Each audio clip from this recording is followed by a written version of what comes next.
भगवान, क्या आपने अपनी सृजना में आत्मा को स्थूल रूप में भी दिखाया है?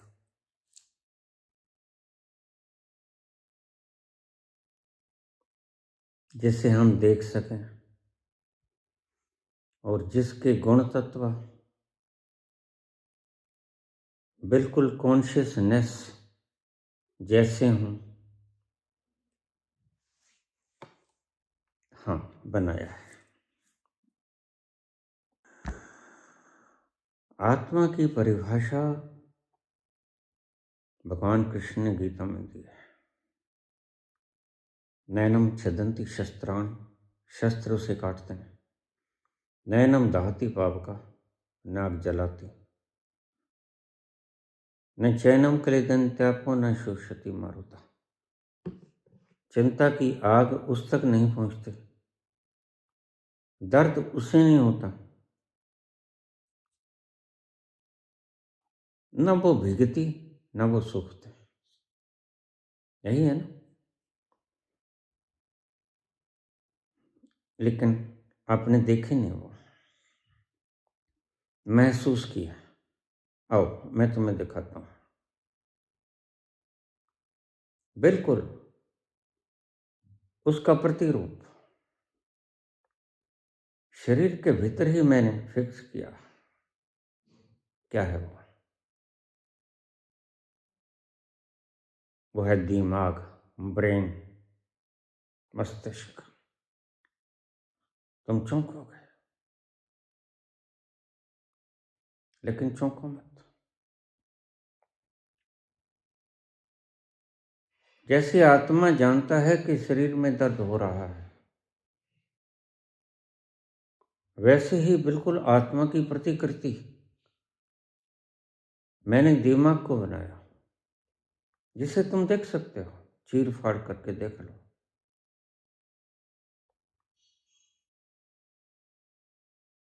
ब्रेन बिल्कुल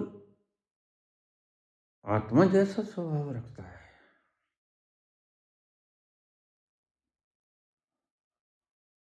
ब्रेन को चिंता नहीं होती, ब्रेन को आग नहीं जलाती, ब्रेन को दर्द नहीं होता। लेकिन ब्रेन जानता है कि दर्द हो रहा है कहीं। यही आत्मा की परिभाषा है। तुम चौंक मत जाना, क्योंकि तुम्हें ये बात कभी किसी ने समझाई नहीं।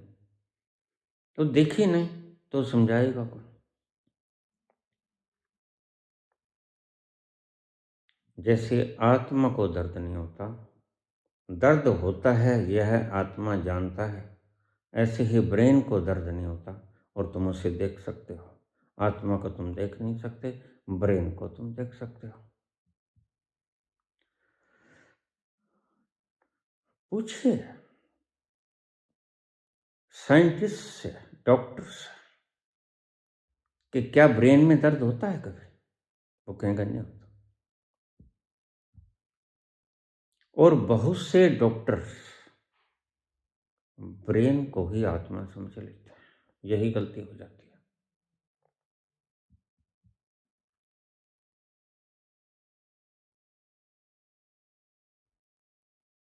बहुत से डॉक्टर आपको नास्तिक मिलेंगे, और खास तौर से मेंटल,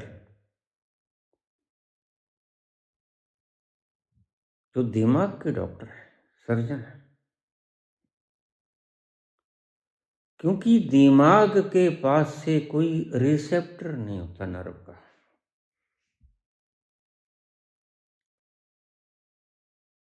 वह सिर्फ देखता है, वह चेतावनी देता है, देखो वहां दर्द हो रहा है, उसको संभालो, उसको बचाओ, वहां कट रहा है, वहां कोई चिल्ला रहा है, वहां कोई आपको छू रहा है। लेकिन खुद ब्रेन प्रभावित नहीं होता।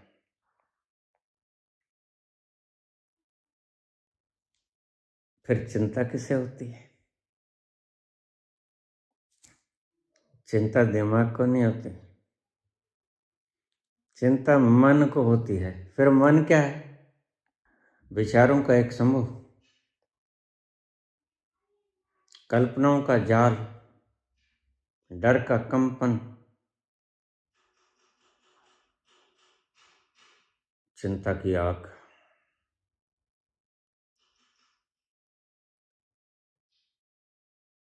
फिर प्यार किसको होता है? हृदय को, इमोशंस।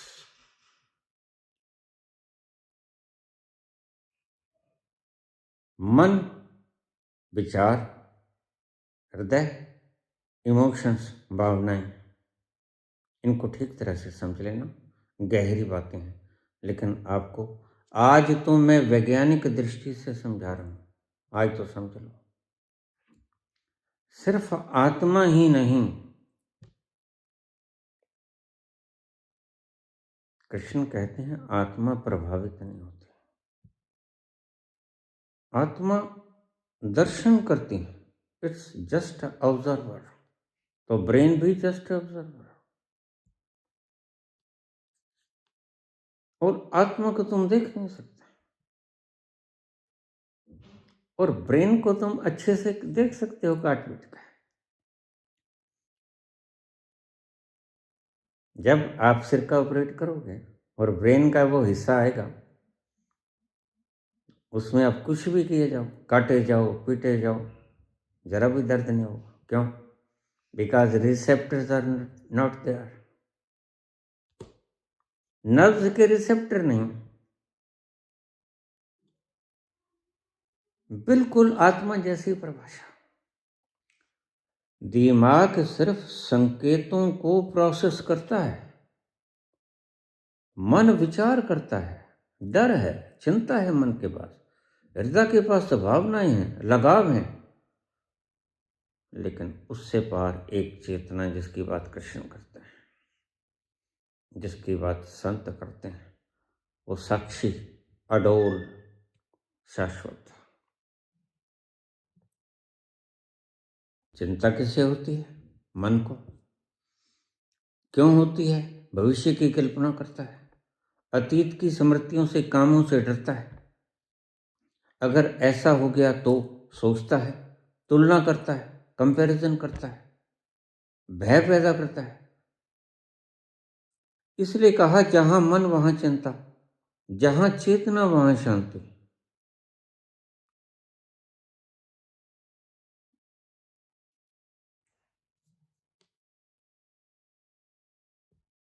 इस मस्तिष्क के भीतर 1000 पंखुड़ियों वाला सहस्रार है, जहां पहुंचकर तुम बेखौफ हो जाते हो, जहां पहुंचकर तुम्हें व्याकुलता नहीं होती, जहां पहुंचकर तुम्हें कोई लगाव नहीं होता। तुम्हें पता है, मस्तिष्क को किसी चीज से लगाव ही नहीं होता। यह शरीर का वो हिस्सा है जो बिल्कुल आत्मा जैसे गुणों से संपन्न, सेम आत्मा का प्रतिरूप मैंने शरीर के भीतर रख दिया है, यंत्र की तरह। इसलिए मैं तुम्हें कहता हूं, मन को वश में करो। चेतना तो स्वतः ही शांति का भंडार है। इन तरंगों को शांत करो और निस्तरंग हो जाओ, मुझ मौन झील की तरह। तुम कुछ बोले तो थर्राए, तुमने कुछ जप किया तो थर्राए। यह थर्राना, आत्मा इसे भी देखती है तुम्हें जप करते हुए, मस्तिष्क इसे भी देखता है। देखिए, 2 यंत्र हैं तुम्हारे भीतर, एक यंत्र की तरह है, एक चेतना की तरह है। ना दुख ना दर्द दिमाग को होता है, ना दर्द आत्मा को होता है। 2 चीजें हैं। महसूस, अनुभव दिमाग करता है, लेकिन दर्द नहीं होता दिमाग में। आत्मा भी महसूस करता है, अनुभव करता है, लेकिन दर्द नहीं होता आत्मा में। बड़े मजे की बात है। समरूप आपका आपने किसी शास्त्र में पढ़ा आज तक? नहीं पढ़ा? तो आज पढ़ लीजिए।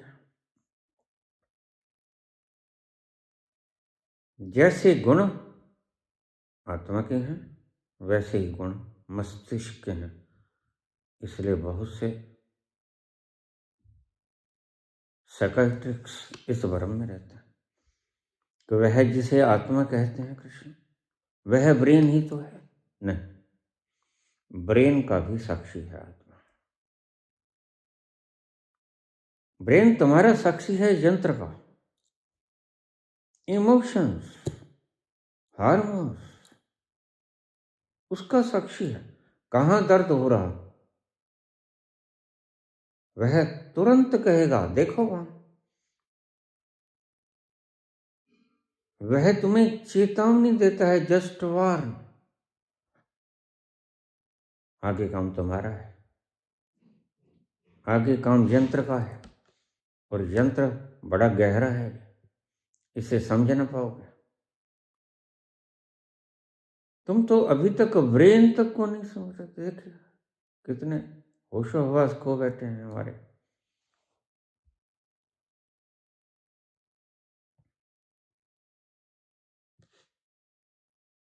अशरीरी आत्माएं किस प्रकार हतप्रभ है। अच्छा कि हाँ आप वहां छोड़ आए उसको, उस यंत्र को आप छोड़ आए जिस आत्मा का प्रतिरूप मैंने बनाया, मस्तिष्क को आप उसको छोड़ के आ गए, जिसके कारण से देही चलता है, जिसके कारण से ये गतिमान है सारा, वह आत्मा अलग है।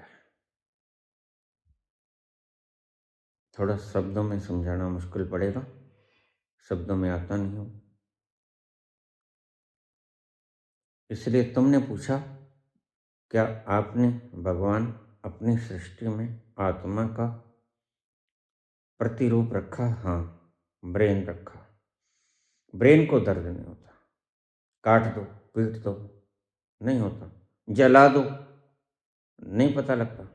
आत्मा नहीं, आत्मा तो जल, जो कृष्ण ने कहा वो तो जलती वास्तव में नहीं, ब्रेन तो जल जाता है। ब्रेन को आग लगाओगे जल जाएगा, लेकिन गुण तत्व बिल्कुल सेम। आत्मा नहीं जलेगी। आत्मा जलते हुए शरीर को देखेगी, आत्मा जलते हुए ब्रेन को भी देखेगी।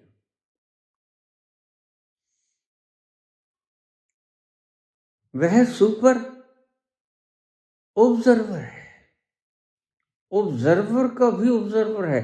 अब बात बहुत गहरी चलेगी, आपके समझ नहीं आएगी। यहाँ तक समझ लो तो बड़ी खुश नसीबी है आपकी। धन्यवाद।